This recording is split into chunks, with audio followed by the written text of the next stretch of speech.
150 number तक question हो गया था। 151 हम लोग देखते हैं। Homozygous pureline in cattle can be obtained by.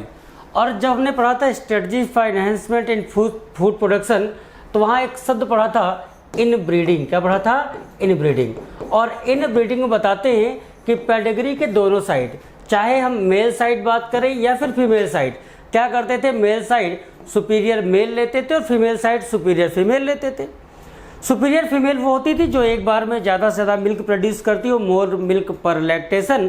और सुपीरियर मेल वो होता है जो बेहतर प्रोजेनी प्रोड्यूस करने की क्षमता रखता है। इन ब्रीडिंग में क्या थे?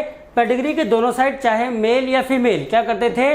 पहली बात तो सेम ब्रीड लेते थे, और दूसरी बात कितनी जनरेशन तक? अप टू 4 to 6 जनरेशन तक। कितनी जनरेशन तक?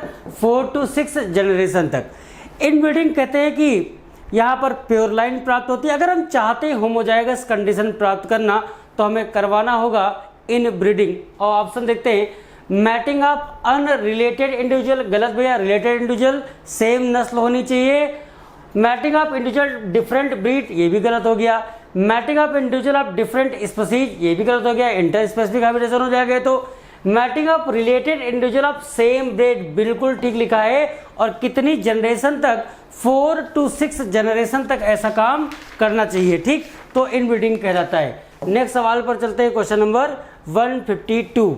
ये सवाल बड़ा इंपॉर्टेंट है, कई बार ऐसे ही सवाल आपसे पूछा जाएगा। देखो, आपको पता भी होगा, एक बैक्टीरियम है, कोई नाम नहीं पता, और उस बैक्टीरियम से हमें लैक्टिक एसिड मिलता है। बताओ बैक्टीरिया का नाम क्या होगा? उस बैक्टीरिया का नाम होगा लैक्टोबैसिलस। क्या नाम हो जाएगा? लैक्टोबैसिलस। एक फंगस है जिससे हमको साइक्लोस्पोरिन ए मिलता है। बताओ उस फंगस का नाम क्या होगा? ट्राइकोडर्मा पॉलीस्पोरम का नाम सुना होगा। एक बैक्टीरिया है एसिटोबैक्टर एसिटाई, और इससे एसिड मिलता है, एसिटिक एसिड। ठीक, एक फंगस है पेनिसिलियम नोटेटम, इससे क्या मिलता है? पेनिसिलिन। और दुनिया में पहला एंटीबायोटिक था पेनिसिलिन, जो खोजा गया था, खोजने वाले वैज्ञानिक थे अलेक्जेंडर फ्लेमिंग ना। तो लैक्टोबैसिलस ए हो जाएगा। बी में हो जाएगा ट्राइकोडर्मा पॉलीस्पोरम, सी एसिटिक एसिड, और डी पेनिसिलियम। मेरे हिसाब से इसका सही आंसर होना चाहिए पहला वाला। नेक्स्ट सवाल पर चलते हैं, question number 153। Which one of the following alcoholic drink is produce without distillation. जब हम बात करते हैं फर्मेंटेड बेवरेजेस की, तो वहां पर हमने नाम सुना था। नाम क्या सुना था? जैसे नाम सुना था वाइन का, बियर का, विस्की का, ब्रांडी, और क्या नाम सुना था? रम।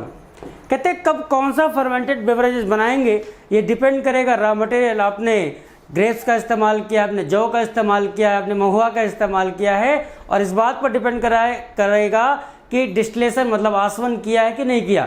तो विद डिस्टिलेशन कौन से होते हैं? दो नाम आपको याद रखने पड़ेंगे, एक वाइन का और दूसरा बियर का। इनका डिस्टिलेशन करते हैं, और विद वाइन और बियर। तीसरा है विस्की, ब्रांडी और रम। विदाउट डिस्टिलेशन कौन से होते हैं? वाइन और बियर विदाउट डिस्टिलेशन होते हैं, जबकि विस्की, ब्रांडी और रम इनका क्या किया जाता है? इनका डिस्टिलेशन करते हैं। तो अगर आपसे पूछा जाए विदाउट डिस्टिलेशन कौन से हैं? विदाउट डिस्टिलेशन दो हैं, वाइन और बियर। विद डिस्टिलेशन कौन है? विस्की, ब्रांडी और रम। ये भी आपसे पूछ सकता है यहाँ पर कि बताओ फर्मेंटेशन के लिए कौन सा माइक्रोब्स इस्तेमाल करेंगे? ईस्ट इस्तेमाल करते हैं, और ईस्ट का नाम होता है सैक्रोमाइसिस सेरेविसी। क्या नाम होगा? Saccharomyces cerevisiae. अगले क्वेश्चन पर चलते हैं, क्वेश्चन नंबर 154। और यहाँ पर लिखा है एलियन स्पीसीज इन्वेजन के बारे में। बाहर से कोई आए और हमें प्रभावित कर दे, हमें नुकसान पहुँचा दे, तो इसको कहलाता है, ये कहलाता है alien species invasion. Alien species invasion is one of the cause of biodiversity loss. Biodiversity loss में 4 प्रमुख कारण पड़े थे, जिन्हें एविल क्वार्टलेट कहते थे। पहला था हैबिटाट लॉस एंड फ्रेगमेंटेशन, दूसरा ओवर एक्सप्लॉयटेशन, तीसरा एलियन स्पीसीज इन्वेजन, और चौथा को एक्सटिंक्शन।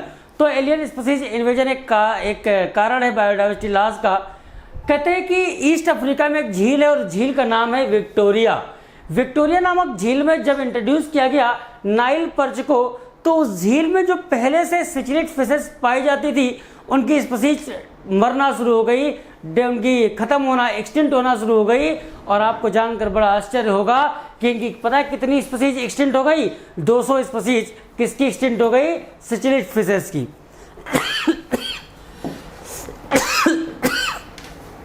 नेक्स्ट सवाल पर चलते हैं। Question number 155। Gel electrophoresis is used for. Gel electrophoresis का इस्तेमाल क्या, जब मॉलिक्यूलर सीजर के द्वारा, रिस्ट्रिक्शन इंडोन्यूक्लियस के द्वारा डीएनए के टुकड़े टुकड़े कर दिए थे, काट दिया था, तो उन डीएनए के टुकड़ों को अलग करने की आवश्यकता थी और अलग करने के लिए इस्तेमाल करते हैं टेक्निक जेल इलेक्ट्रोफोरेसिस। हम जानते हैं कि डीएनए पर चार्ज निगेटिव, एक ऑपरेटर्स पर करंट लगाते थे, तो डीएनए के जो मॉलिक्यूल निगेटिवली चार्ज थे वो पॉजिटिव चार्ज था एनोड की तरफ भागते थे अपने साइज के अकॉर्डिंग ना। तो लिखा है separation of DNA fragment according to their size, चौथा वाला सही हो जाएगा 155 नंबर का। नेक्स्ट क्वेश्चन पर चलते हैं 156। Match the column first with second. तो भैया रिकॉम्बिनेंट डीएनए फर्स्ट है, chilled ethanol, precipitation of DNA, PCR, ethidium bromide, और इनके बारे में आपको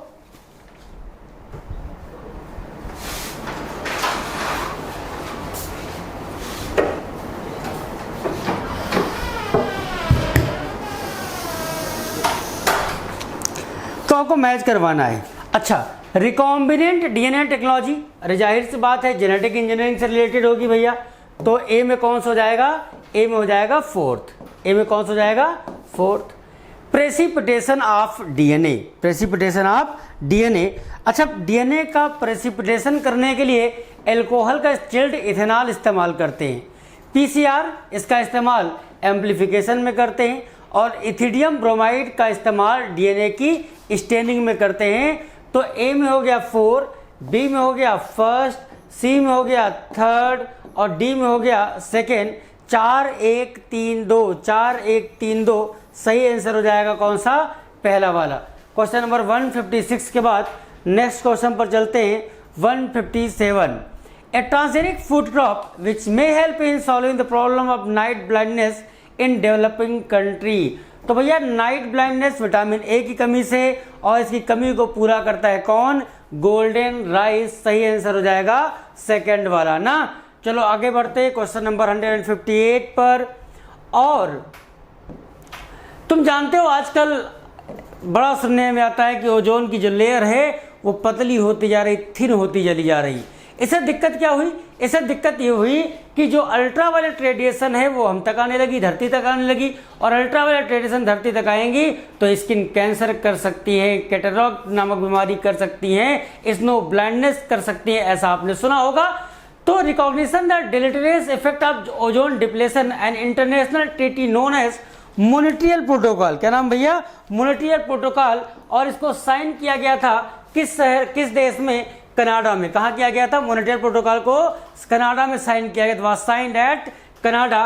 और इनका उद्देश्य था, इस प्रोटोकॉल का उद्देश्य था कि ओजोन डिप्लेटिंग जो सब्सटेंस है जैसे CFC, इसके प्रोडक्शन को, इसके उत्सर्जन को कम करना उद्देश्य था इस मॉन्ट्रियल प्रोटोकॉल का। नेक्स्ट सवाल पर चलते हैं 159। ये अच्छा सवाल है, पूछा गया which of the following gene were introduced in cotton to protect it from cotton bollworm. अगर आप चाहते हो कि कॉटन को कॉटन बोलवर्म से सुरक्षा दिलाई जाए तो आपको इस्तेमाल करना होगा कौन से जीन का, क्राई फर्स्ट AC और क्राई सेकेंड AB। वहीं अगर ये पूछ लेता कि बताओ कॉर्न बोरर में कौन सा जीन होगा, तो आपको नाम याद रखना चाहिए क्राई फर्स्ट AB। क्या नाम, क्राई फर्स्ट AB। तो दोबारा बोल रहे हैं, कॉटन बोलवर्म की अगर बात करी जाए, कॉटन बोलवर्म की बात करी जाए तो cry first AC, cry second AB, और कॉर्न बोरर की बात करी जाए तो क्राई फर्स्ट AB। खैर यहाँ जो सवाल था उसका आंसर कौन सा आएगा, थर्ड। आप इस पेज को जरूर याद रखना, कॉटन बोलवर्म कहे तो cry first AC, cry second AB, और कॉर्न बोरर की बात करी जाए तो क्राई फर्स्ट AB। अगली बात करते हैं, चलो 159 तो हो गया, 160 सवाल। Which of following is not a benefit of transgenic animal. भैया ट्रांसजेनिक एनिमल का इनमें से कौन सा इस्तेमाल नहीं है, लाभ नहीं है। Investigation of new treatment for disease, early detection of disease, testing the safety of vaccine to produce useful biological product. आपने इसको कई बार पढ़ा होगा, इसका answer early detection of disease वाला हो जाना चाहिए। वैसे ये पूरी बात सही नहीं लिखी हुई है, फिर भी इस क्वेश्चन के हिसाब से आप सेकंड वाला ऑप्शन टिक कर सकते हो कि ये वाला आंसर हो जाएगा। क्वेश्चन नंबर 161 पर चलते हैं। With regard to the biological nitrogen fixation by rhizobium in association with soybean, which one of the following statement does not hold true, कौन सी बात सही नहीं लिखी। अच्छा भैया, नाइट्रोजनेज में require oxygen for its functioning, ये बात तो एकदम गलत लिखी है कि नाइट्रोजनेज नामक जो एंजाइम है ऑक्सीजन के प्रति सेंसिटिव होता है, ऑक्सीजन की प्रेजेंस में ये काम नहीं कर पाता। यहाँ लिखा ऑक्सीजन की अवस्था होगी, इसलिए ये बात क्या हो गई, गलत। नाइट्रोजनेज एक आयरन मोलिब्डेनम प्रोटीन है, बिल्कुल ठीक लिखा है। लेग हीमोग्लोबिन पिंक कलर का पिगमेंट, ये भी ठीक लिखा है। Nitrogenase help to convert nitrogen gas into 2 molecule of ammonia, बिल्कुल सही लिखा है। आपने इक्वेशन पढ़ा होगा वहाँ पर कि नाइट्रोजन साथ में लेते थे 8 इलेक्ट्रॉन, साथ में इसके 8 प्रोटॉन, और एटीपी लेते थे कितने, 16। कितने एटीपी लेते थे, 16। क्या बन जाया करता था, 2 मोल अमोनिया के बनते थे, साथ में हाइड्रोजन बनता था, 16 एडीपी की बात करी जाती थी। और इनऑर्गेनिक फास्फेट के बारे में सुना होगा, ये भी कितने हैं, 16। ऐसा आपने सुना होगा। नाइट्रोजनेज क्या करेगा, नाइट्रोजन को बदल देता है अमोनिया में, और एक नाइट्रोजन से 2 अमोनिया मॉलिक्यूल बनते हैं। कितने एटीपी की आवश्यकता होगी, 16 एटीपी की आवश्यकता होती है, ऐसा आपने सुन रखा होगा। नेक्स्ट सवाल पर चलते हैं। 161 हो गया, 162 पर चलते हैं। 162 क्वेश्चन क्या कह रहा,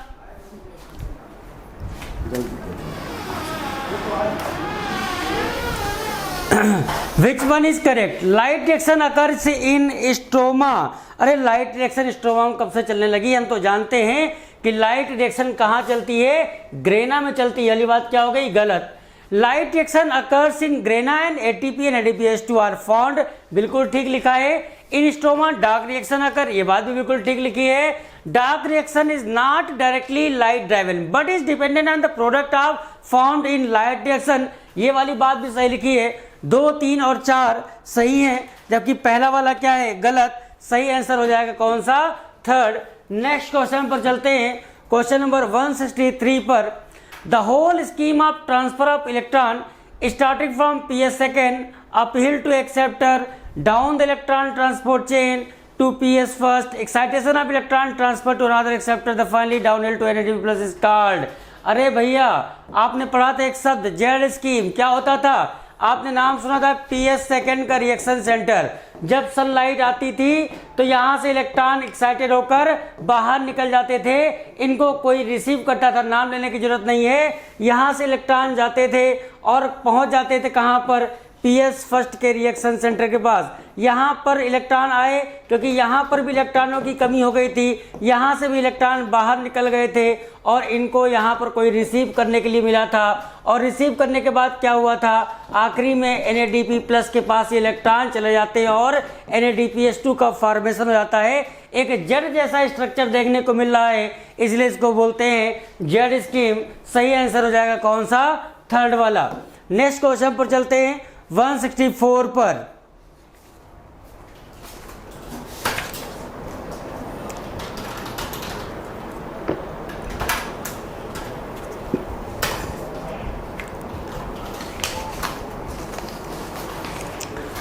वन 164 नंबर सवाल पर चलते हैं भाई। देखो क्या कह रहा, विच इज इनकरेक्ट, कौन सी बात इनमें से सही नहीं लिखी। आओ बात करते हैं कौन सी बात सही नहीं लिखी। पहली बात लिखा है कि C3 plant respond to higher temperature so higher photosynthetic rate while C4 plant है लोअर ऑप्टिमम टेम्परेचर। ये वाली बात बिल्कुल गलत लिखी है। हम जानते हैं कि C4 प्लांट ऐसे पौधे होते हैं जो ज़्यादा टेम्परेचर को टॉलरेट करने की क्षमता रखते हैं। C3 प्लांट की तुलना में C4 प्लांट की फोटोसिंथेटिक एफिशिएंसी बहुत ज़्यादा होती है, क्योंकि इनमें फोटो रेस्पिरेशन नहीं पाया जाता, इसलिए पहली वाली बात क्या हो गई, गलत। अगली बात, ट्रॉपिकल प्लांट है higher temperature optimum than plant adapted to temperate, बिल्कुल ठीक लिखा है। Light reaction is less temperature sensitive than dark, ये बात भी सही लिखी है। डार्क रिएक्शन टेम्परेचर के प्रति ज़्यादा सेंसिटिव होती है। इसका कारण ये होता है क्योंकि डार्क रिएक्शन एंजाइम डिपेंडेंट होती है और एंजाइम ज़्यादा टेम्परेचर होने पर डीनेचुरेट नष्ट हो जाते हैं। और अगली बात, the effect of water as a factor is more through effect on plant rather than directly on photosynthesis, ये बात भी बिल्कुल ठीक लिखी है। चौथी वाली बात भी सही लिखी है, पहली वाली बात गलत है, बाकी सारी बातें क्या लिखी हैं, सही लिखी हुई हैं। और 166 सवाल ये कह रहा कौन सी बात इनमें से सही लिखी हुई है, आप बताओ कौन सही बात लिखी। In absence of oxygen fermentation regenerate the NAD plus needed for glycolysis, बिल्कुल ठीक बात है क्योंकि हम पढ़ते हैं कि फर्मेंटेशन में जो NADH2 होता है वो रिड्यूसिंग एजेंट के तौर पर इस्तेमाल होता है, रिड्यूस जाता है, हाई से हाइड्रोजन इस पर निकल जाते हैं NAD प्लस, और NAD प्लस निकलता है ग्लाइकोलिसिस में दोबारा इस्तेमाल हो जाता है। Fermentation does not liberate all the energy available in each sugar molecule, बिल्कुल ठीक बात, ये बात भी बिल्कुल ठीक लिखी है। हम जानते हैं कि एनारोबिक रेस्पिरेशन में एरोबिक की तुलना में बहुत कम एनर्जी रिलीज होती है, और कितना percent, less than 7% energy release होती है। और जब ईस्ट में एल्कोहल कंसंट्रेशन 13% तक पहुंच जाए तो ईस्ट स्वयं के लिए जहर का काम करता है, उसकी डेथ हो जाती है। सारी बातें सही लिखी हैं, आंसर हो जाएगा कौन सा, 4th। नेक्स्ट क्वेश्चन पर चलते हैं 167, और सवाल वैज्ञानिक से जुड़ा हुआ है, आप पढ़ लेना, आपको पता भी होगा। Who proved that oxygen come from water not from CO2 in photosynthesis? कौन से वैज्ञानिक थे जिन्होंने सिद्ध किया था कि ऑक्सीजन CO2 से नहीं निकलती बल्कि वाटर से निकलती है। वैज्ञानिक का नाम था कॉर्नेलियस वॉन नील, पहला वाला आंसर सही हो जाएगा। कॉर्नेलियस वॉन नील साहब green sulphur purple sulphur bacteria पर काम कर रहे थे और कहा था किसी सुटेबल ऑक्सीडाइजेबल कंपाउंड से हाइड्रोजन निकलता है, CO2 को रिड्यूस करवाता है और स्वयं क्या होता है, ऑक्सीडाइज होता है।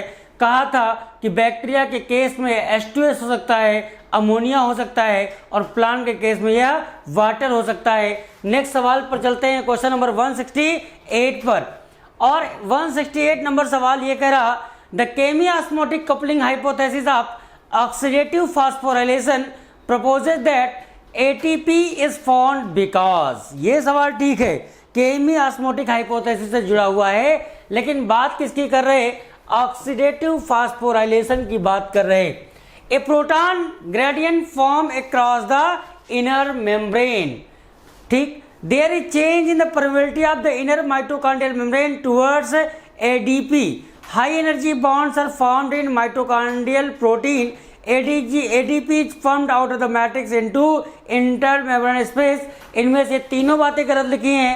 कहते हैं जो इनर मेम्ब्रेन है उसके अक्रॉस क्या होगा, एक प्रोटॉन का ग्रेडियंट, प्रोटॉन का अंतर हो जाता है, जिसके कारण प्रोटॉन का मूवमेंट होता है। पहली बात सही लिखी है, बाकी तीनों बातें गलत लिखी हैं। क्वेश्चन नंबर 169 पर चलते हैं, और यह सवाल बड़ा इंपॉर्टेंट, आप इसको इंपॉर्टेंट कह सकते हो। Cytokinin, auxin, abscisic acid, ethylene और जिब्रेलिन, इनके एक एक काम पूछे गए हैं। तो हम हमेशा कहते हैं कि स्ट्रेस हार्मोन कहते हैं किसको, एब्सिसिक एसिड को, तीसरे का पांचवा हो जाएगा, कुछ पढ़ने की जरूरत नहीं है। जिब्रेलिन का इस्तेमाल ब्रेविंग, दारू बनाने में करते हैं, 5E का सेकंड हो जाएगा, इसमें भी कुछ पढ़ने की आवश्यकता नहीं होती है। इनमें से कौन सा हार्मोन है जो वीट फ्री लॉन बनाने में मदद करता है, ऑक्सिन करता है, तो सेकंड का कौन सा जाएगा, फर्स्ट वाला हो जाएगा, इसमें भी पढ़ने की कोई जरूरत नहीं है। साइटोकाइनिन एक ऐसा हार्मोन है जो एपिकल डोमिनेंस को कम करता है, पहले में मतलब ए में चौथा हो जाएगा, ये वाली बात बिल्कुल ठीक लिखी है। बचा है इथाइलिन, और रूट हेयर फॉर्मेशन में मदद करता है, चौथे का कौन सा जाएगा, थर्ड वाला, मतलब ये ए, ये बी, सी, डी और ई, ठीक।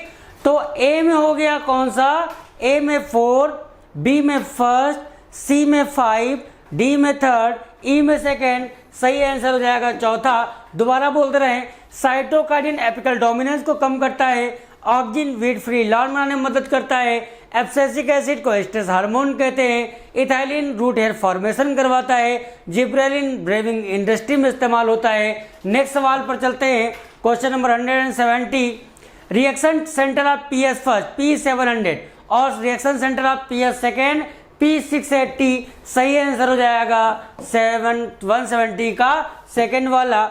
नेक्स्ट सवाल पर चलते हैं 171 कह रहा a dry alive and respiring seed have no water. अरे भैया पानी नहीं होगा तो जीवित ही नहीं ले पाएगा। ये वाली बात क्या लिखी है, बिल्कुल गलत लिखी हुई है पहला स्टेटमेंट। और दूसरा पढ़ते हैं एक मैच्योर कार प्लांट एक दिन में कितना पानी एब्जॉर्ब कर लेगा 3 लीटर, और सरसों का पौधा 5 घंटे में अपने वेट के बराबर पानी एब्जॉर्ब कर लेता है। ठीक लिखा है water is often limiting for plant growth and productivity in both agricultural and natural environment. मेरे हिसाब से सेकेंड, थर्ड और फोर्थ सही लिखा है।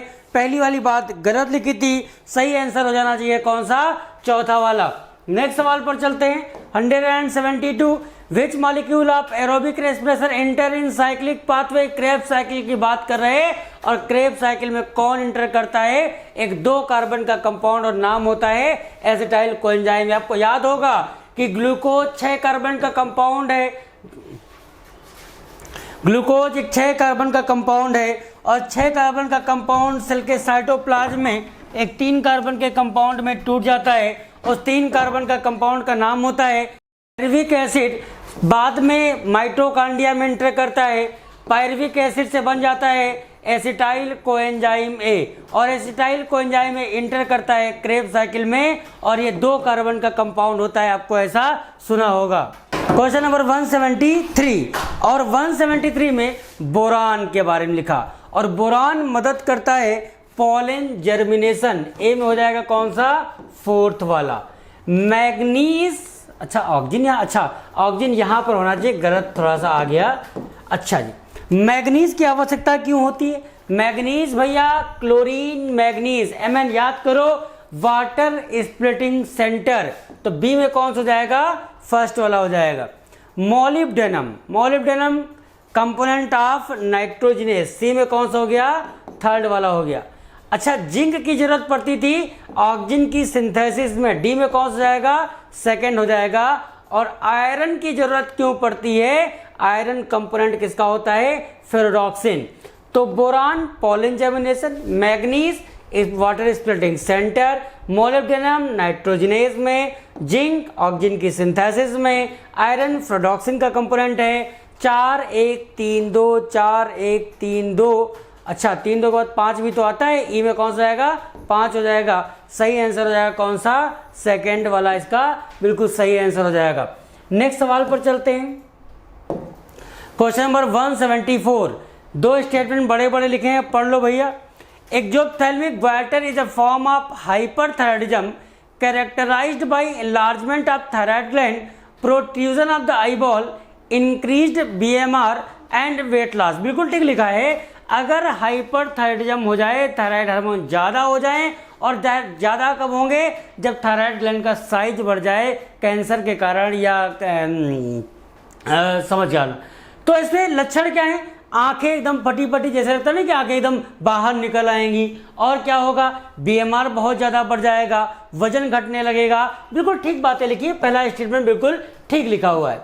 दूसरा, under production of hormone by the adrenal cortex, adrenal cortex से जो हार्मोन निकलते हैं वो कम निकले तो क्या होगा, अल्टर कार्बोहाइड्रेट मेटाबॉलिज्म, जिसके कारण भयानक कमजोरी लगेगी, थकान लगेगी और बीमारी हो जाएगी। बीमारी का नाम होता है एडिसन्स डिजीज। दोनों स्टेटमेंट सही लिखे हैं, पहला और दूसरा। सही आंसर हो जाएगा कौन सा, पहला वाला। नेक्स्ट सवाल पर चलते हैं 175, which of the following hormone play a very important role in the regulation of 24 hour rhythm of our body. आपने हार्मोन का नाम सुना होगा मिलेटोनिन। कौन सा हार्मोन है, कहाँ से निकलता है, पीनियल ग्लैंड 24 आवर रिदम को कंट्रोल करता है। सोना जगना, हंसना खेलना बोलना जो भी काम करते हैं इस हार्मोन का काम होता है कंट्रोल करना, मिलेटोनिन का। नेक्स्ट सवाल पर चलते हैं, क्वेश्चन नंबर 176। ये ठीक सवाल है, एक बार पढ़ना। When a neuron is in resting state that is not conducting any impulse the axonal membrane is. Question number 176। तो भैया उस कंडीशन में क्या होगा, रेस्टिंग स्टेट की बात करते हैं, उस समय मेम्ब्रेन पोटेशियम आयन के लिए परमेबल होगी, जबकि सोडियम आयन के लिए लगभग इम्परमेबल होगी। दोबारा बोल रहे हैं, अगर हम रेस्टिंग स्टेट की बात करते हैं उस समय मेम्ब्रेन पोटेशियम आयन के लिए परमेबल होगी, सोडियम आयन के लिए इम्परमेबल। और चारों ऑप्शन देखते हैं।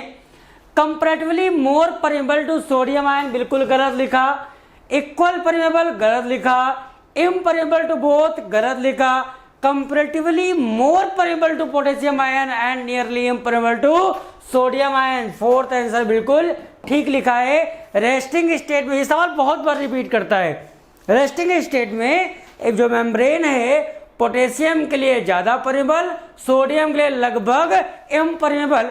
नेक्स्ट सवाल पर चलते हैं, question number 177। In mammalian eye, the fovea is a thin out portion of the retina, which is the point where the visual activity is the, यहाँ पे गलत लिखा है, यहाँ होना चाहिए ग्रेटेस्ट होना चाहिए। वेरेवर तब सबसे ज्यादा होगी विजुअल एक्टिविटी, ऐसी बात पूछी गई है। तो भैया फोविया की हम बात करते हैं तो यहाँ पर जो कोन्स हैं, कोन्स वो डेंसली पैक्ड होते हैं। तो लिखा है ओनली रॉड्स आर प्रेजेंट, गलत। More rods than cone found, गलत। Only the cones are densely packed, ये बात बिल्कुल ठीक लिखी है। मैमेलियन आई में फोविया जो बाहर निकला वो पोर्शन रेटिना का, वो जगह है जहाँ विजुअल एक्टिविटी सबसे ज़्यादा होती है और वहाँ सबसे ज़्यादा कौन होंगे, कोन्स पाए जाएंगे। ठीक, नेक्स्ट सवाल पर चलते हैं, question number 178। Which is the visible coloured portion of the eye? आपने नाम सुना होगा आइरिस का, किसका नाम सुना है, आइरिस का। सही आंसर कौन जाएगा, थर्ड वाला हो जाएगा। अच्छा, प्यूपिल एक शब्द लिखा है, प्यूपिल क्या होगा? लेंस के सामने आइरिस से सराउंडेड एक अपर्चर होता है, उसको हम बोलते हैं प्यूपिल। ठीक, 178 के बाद 179। Which one of the following is a tube that carry urine from kidney to urinary bladder? Pipe का नाम क्या होता है, यूरेटर। सेकेंड आंसर बिल्कुल ठीक लिखा है। ठीक, 179। नेक्स्ट सवाल 180। अच्छा, 180 और 181 बिल्कुल एक जैसे हैं, तो इनके बारे में ज़्यादा बात करने की जरूरत नहीं है। 180 जो देखो क्या लिखा है, which of the following statement about PCT is false? और एक एक पढ़ते हैं और करते चलते हैं। फॉल्स की बात पूछा, गलत पूछा है। ठीक, PCT is lined by simple cuboidal brush border epithelium, जो कि सरफेस एरिया बढ़ाती है, बिल्कुल ठीक बात लिखी हुई है। लगभग सारे इसेंशियल न्यूट्रिएंट, लगभग 70 से 80% इलेक्ट्रोलाइट, लगभग 70% पानी रीअब्जॉर्ब करता है पीसीटी, ये बात भी यहाँ पर सही लिखी हुई है। नेक्स्ट है PCT is not the site of selective secretion, ये वाली बात गलत लिखी हुई है भैया, ये बात क्या लिखी है, गलत। अब एक्सप्लेन करते हैं। PCT have to maintain the pH and ionic balance of body fluid volume, ये बात भी बिल्कुल ठीक लिखी है।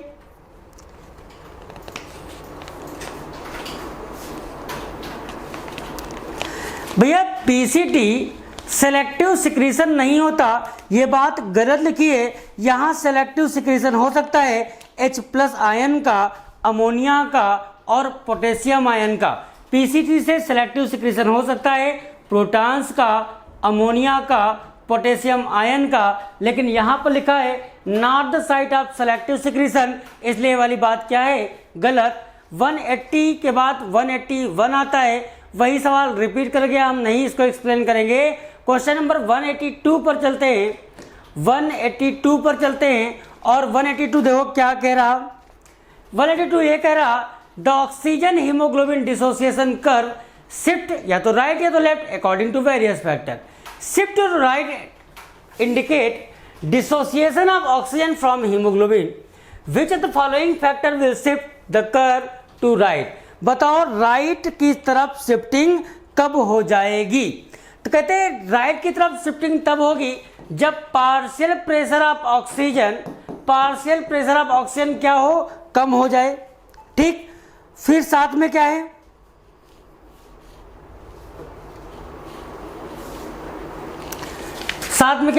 पार्शियल प्रेशर ऑफ CO2 क्या हो जाए, ज्यादा हो जाए। अच्छा, H+ आयन क्या हो जाए, ज्यादा हो जाए। pH हो जाए क्या, कम, और टेम्परेचर हो जाए ज्यादा। ये कंडीशन ऐसी हैं जो फेवरेबल हैं शिफ्ट किधर होने के लिए, राइट होने के लिए। तो सही आंसर हो जाएगा फर्स्ट, सेकेंड और फोर्थ क्या है सही। Decrease in partial pressure of oxygen ठीक, increase in partial pressure of CO2 बिल्कुल ठीक, डिक्रीज इन H+ आयन गलत, क्या होना चाहिए, इंक्रीज इन H+ और इंक्रीज इन बॉडी टेम्परेचर। वही अगर तुमसे पूछता बताओ लेफ्ट की तरफ शिफ्टिंग कब हो जाएगी, तो आप कहते पार्शियल प्रेशर ऑफ ऑक्सीजन ज्यादा, partial pressure of CO2 come, H+ ion come, pH ज्यादा, टेम्परेचर कम। ये कंडीशन कैसी है, ग्राफ किधर शिफ्ट होगा, लेफ्ट की तरफ शिफ्ट हो जाएगा। नेक्स्ट सवाल पर चलते हैं, question number 183। The conducting part of the respiratory system has function. पहली बात तो ये पता होना चाहिए कंडक्टिंग पार्ट कहां से कहां तक बोलेंगे, तो एक्सटर्नल नॉस्ट्रिल से लेकर, क्या बोला, एक्सटर्नल नॉस्ट्रिल से लेकर टर्मिनल ब्रोंक्यूल तक। कहां तक, टर्मिनल ब्रोंक्यूल तक के पार्ट को हम बोलते हैं क्या, कंडक्टिंग पार्ट। और कंडक्टिंग पार्ट का काम होता है बाहर से हवा अंदर लाना, उसको ह्यूमिडिफाई करना, फॉरेन पार्टिकल से अलग करना, बॉडी टेम्परेचर के बराबर लाना। Transport the atmospheric air to alveoli ठीक, clear it from foreign particle बिल्कुल ठीक, humidify and bring it to air to body temperature, सारी बातें सही, आंसर हो जाएगा फोर्थ वाला। नेक्स्ट सवाल पर चलते हैं 184। अभी हम मैचिंग का सवाल है, अब मैच कर लोगे पूरी उम्मीद है। टाइडल वॉल्यूम कितना होता है, 500 होता है, तो थर्ड में कौन सा हो गया, डी हो गया। IRV 2500 से 3000, फर्स्ट में सी हो गया। ERV 1000 से 1100, सेकंड में बी हो गया। रेजिडुअल वॉल्यूम 1100 से 1200, इसमें कौन सा हो गया, ए। CBDA आंसर हो जाएगा कौन सा, पहला वाला। नेक्स्ट सवाल पर चलते हैं, क्वेश्चन नंबर 185 सवाल है, how much oxygen will be release to tissue by blood and passing from lung to tissue. जब लंग से टिश्यू की तरफ ब्लड जाता है तो कितना ml टिश्यू को देता है, मात्र देता है कितना ml, 5 ml, आंसर हो जाएगा थर्ड। लेकिन अगर आपसे सवाल पूछता कि बताओ 100 ml ब्लड में कितना ml ऑक्सीजन होगा, तो कितना ml ऑक्सीजन होगा, 20 ml देगा। टिश्यू कितना, 5 ml, 1/4 ना, 25% कह दो या तो। 185 के बाद 186, fatty acid and glycerol being insoluble cannot be absorbed into blood, they are first incorporated into छोटे छोटे ड्रॉपलेट जिसे मिसल्स कहते हैं, which move into intestinal mucosa, they are reformed into छोटे छोटे प्रोटीन कोटेड फैट ग्लोब्यूल्स, और इन fat globules को हम कहते हैं काइलोमाइक्रॉन, आंसर हो जाएगा पहला। नेक्स्ट सवाल पर चलते हैं, क्वेश्चन नंबर 187। ड्यूडेनम के बारे में सबको पता है, शेप कैसा होगा, सी शेप। कैसा शेप होगा, सी शेप ना, तो ड्यूडेनम में मतलब ए में हो गया थर्ड।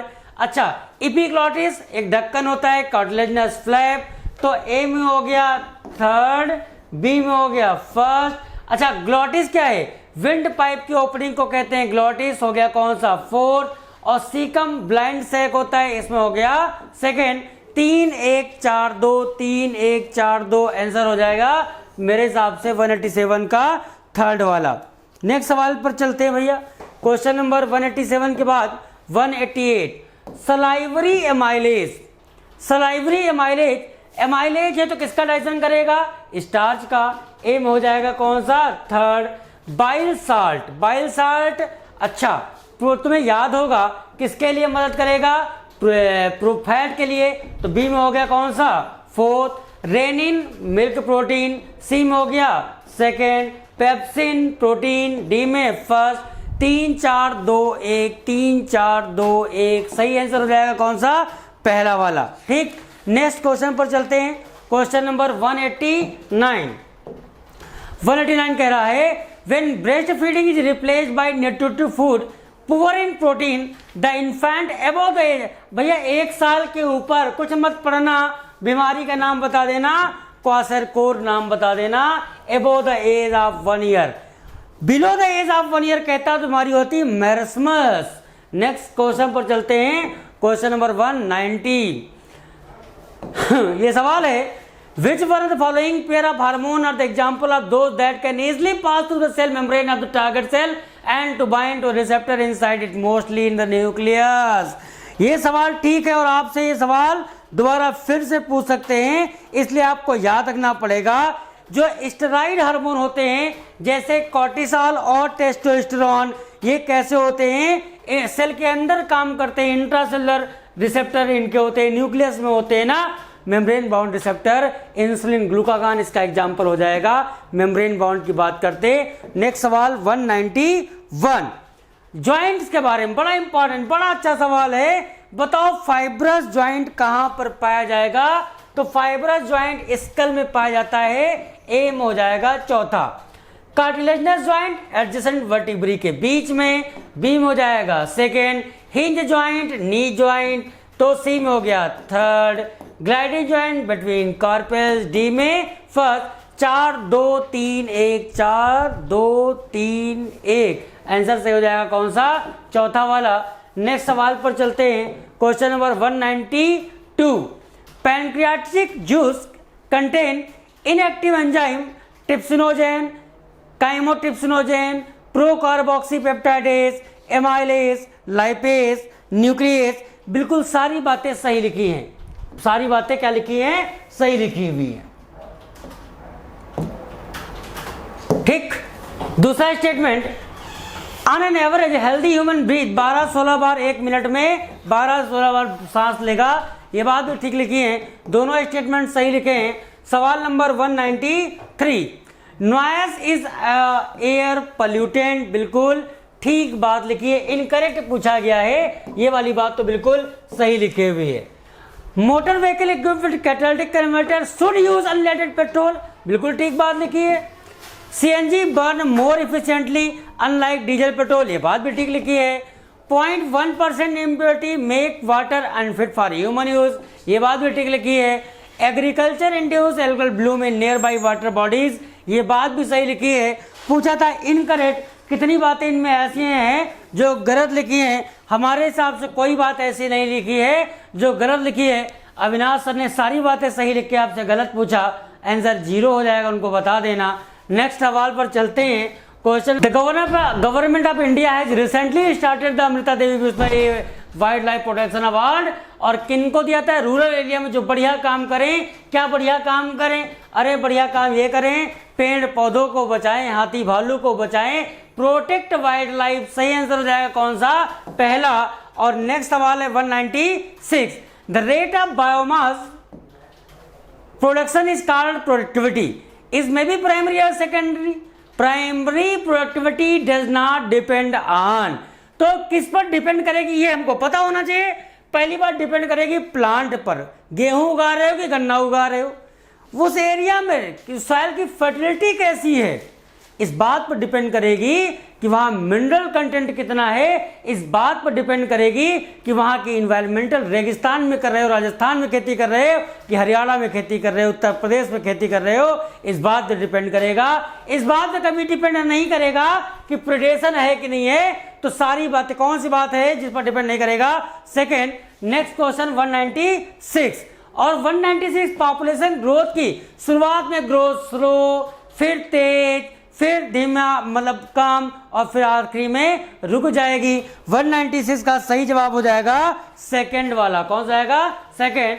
197 पर चलते हैं और पूछा leaching is one of the important step of decomposition, during leaching which are the following nutrient go down into soil horizon, तो तुम्हें बताएं जो वाटर सॉल्युबल इनऑर्गेनिक सब्सटेंस हैं वह सॉइल हॉरिजॉन में चले जाते हैं, अब ये प्लांट के लिए अवेलेबल नहीं रहते। नेक्स्ट सवाल पर चलते हैं। क्वेश्चन नंबर 198 और पूछा select the correct statement. Particulate matter of size 10 millimetre can create severe, ना भैया, अरे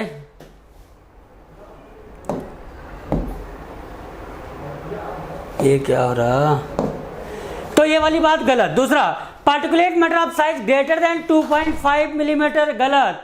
नेक्स्ट, देखो मिट जा रहा, particulate matter of size less than 2.5 millimetre penetrate deep into lung. CPCB का नाम सुना होगा, central pollution control board of India, और वो कहता है कि अगर साइज 2.5 माइक्रोमीटर या उससे कम है तो हमारे लिए क्या है, खतरनाक होता है, लंग में एल्वुलाई में जा सकता है। और पेन इसमें बोर्ड पर लिख नहीं रही तो खाली हम आंसर बोल दे रहे हैं। सही आंसर हो जाएगा कौन सा, थर्ड वाला। नेक्स्ट सवाल है 199, the plant which can be sent with narrow and broad. अगर नैरो रेंज में है तो स्टीनोथर्मल कहते हैं, वाइड रेंज में है तो ऐसे प्राणी जो कम टेम्परेचर रेंज में सर्वाइव कर पाते हैं उनको स्टीनोथर्मल कहते हैं। ऐसे जो ज्यादा टेम्परेचर रेंज में 0 डिग्री सेल्सियस पर भी सर्वाइव कर सकते हैं, 60 डिग्री सेल्सियस पर भी, उन्हें यूरीथर्मल कहते हैं। सही आंसर हो जाएगा इसका थर्ड वाला। और आज का आखिरी सवाल, सवाल नंबर 200। सवाल नंबर 200 कहते हैं कि प्लांट के पास एनर्जी थी कितना, 20 जूल। कितना जूल एनर्जी थी, 20। पीकॉक के पास कितनी एनर्जी जाएगी, लिंडमैन साहब ने 10% ला दिया था। एक ट्रॉपिक लेवल से दूसरे ट्रॉपिक लेवल पर 10% एनर्जी ट्रांसफर होती है। तो प्लांट के पास थी 20, माइस को कितना मिली होगी, 10%। निकाल लो भैया, कितना जूल यहां पर आ जाएगा, 2 जूल आ जाएगा। अच्छा, सांप को कितनी एनर्जी, इसका 2 का 10% निकाल लो, इसमें क्या है, काट दिया, 0.2 जूल यहां पर पहुंची एनर्जी। पीकॉक के लिए पूछा 0.2 जूल का 10% निकाल लो, क्या आ जाएगा, 0.02 जूल, 0.02 जूल। सही आंसर हो जाएगा पहला। अभिषेक भाई, हमने सारे आंसर सही सही करवा दिए हैं और थैंक यू वेरी मच। उम्मीद है कि आपने 100 में 100 सवाल से 90 में 90 सवाल सही किए होंगे। नेक्स्ट पेपर संडे को होगा, आप अच्छे से तैयारी करिए।